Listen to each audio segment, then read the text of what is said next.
guys, this is Gavin with First World Survival, and today I will be showing you guys how to identify spice bush and make spice bush tea. So right here is spice bush, and in the fall the leaves are either yellow or off the plant, but it still has the flavor in the twigs. You don't use the leaves for tea, and the flavor stays in here pretty much all year round. But in the summer it has like little red berries on it, and the leaves are usually bright green. So what you do, you take your knife and you just cut a few twigs off. Make sure you don't use the leaves for tea. It won't hurt, like it won't kill you, but it's just unnecessary. So you take the leaves off, and then you break the twigs into smaller pieces so it can fit in your pot. And you'll need a lot of this to make a good amount of tea. And it smells really good, and I really love it as tea. It's my favorite stuff. So just keep making it like small enough so it can fit in your pot, and then just get a lot of it. And make sure it can bend and it's still green, because if it snaps then it's not going to have any flavoring. And this stuff right here is younger spice bush plants. You'll find a lot of these too, and these are just as good for tea. The problem is they're smaller and you might end up taking up like a whole plant or two.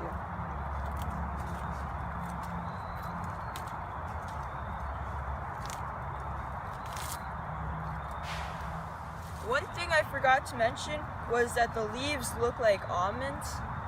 They have like a weird kind of teardrop almond type shape. And okay, that's it. So what you want to do, just crunch up all the sticks like this and try to make it as small as possible, but as long as it fits in the pot, it should be fine. And you can always add more spice bush twigs for more flavor, just whatever you like best. I think this here should be enough for my 13-ounce pot, and then I have a little more just in case. So what you want to do is just pour water in it, and then you got to get your fire started.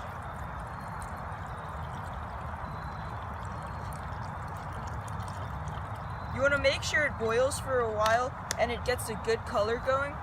Once it starts to change colors, it'll be like a little bit brown at first, then it'll get kind of a little red, and you'll notice when it starts to change colors.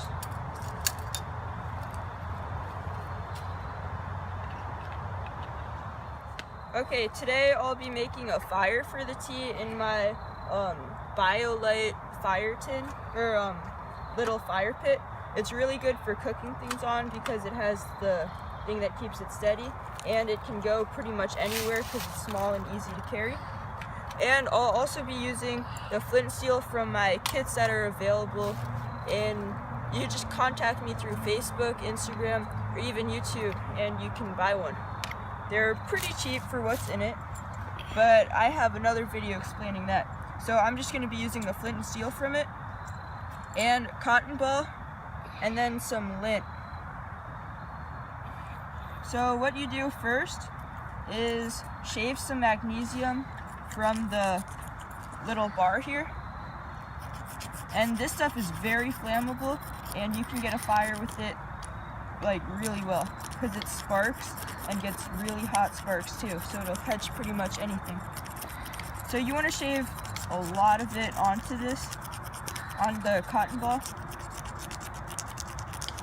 You don't really need it that much, it's just a little bonus, and it can really help out if you have like a wet fire especially. So I got a good amount right here, enough to make like a small difference. And I also got some wood chips and birch bark. I'm going to be using this too. And I also got some shag bark too. This is just, it's pretty much like rope. You get it from bark, and then from hickory and one other type of bark. And you just pretty much rip it apart and roll it up so it looks like this. And this is very easy to light. So I'm going to put the cotton and dryer lint in this and make like a little bird's nest type thing. Then I'm going to use sticks from here. And actually what I'm going to do is just put some wood chips and bark in here and then start piling the sticks on top afterwards. So I'm going to light it. And you need a piece of tree bark or some type of tray to dump it in here so you don't get burned.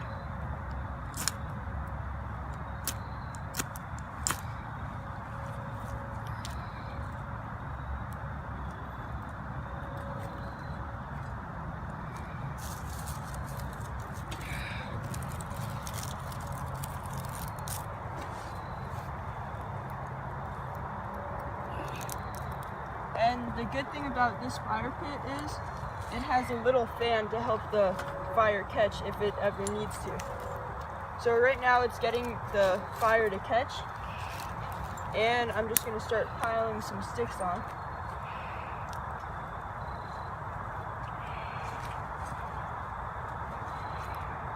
This can even charge your phone if you have like a power outage or are camping. All you need is the cord, and with enough heat it generates some electricity for you to charge your phone on. So right now I got the fire is almost caught, and I'm gonna put, once I know for sure that it caught, when it starts smoking less, I'm gonna put the tea on without the top, let it go to a boil, and then I'm gonna let it steep for a bit and put the cap back on.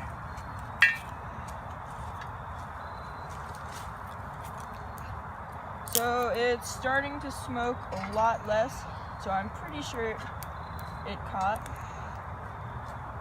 Yeah, it caught. So I'm gonna put this on. Make sure it's steady and on close to level land so it won't like fall off or anything. And with a stove like this, every once in a while, you're gonna have to take it off and feed it to make sure it is still like going. And I'll get back to you when it's boiling to show you from there. So right now it's starting to boil a lot and the color's changing, and you can really smell it through the steam. And this is when it starts to get ready. It just depends, like if you want more flavor you should let it cook for longer by steeping it. To steep it you'll just put the lid on, and you really want to let it start to cool down and cook it more on embers then. And it's starting to turn like more of a reddish kind of color, and you smell it through the steam like a lot. The good thing about this is sometimes with really green sticks you can use it more than once for tea. And this right here is a lot of tea. It keeps you hydrated and it gives you like some natural sugar, and it makes you pee a lot. That's one good thing. So it just depends how you like it. I'm gonna let mine cook a lot, like probably 20 minutes longer until it starts changing color like a lot more. And right here is ready.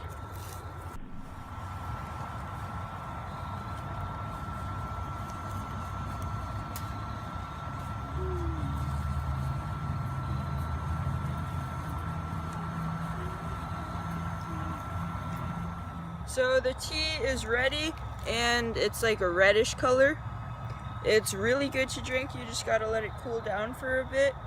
And like all tea, it's always better with sugar, but in survival it's so much better than drinking like water or whatever else you have.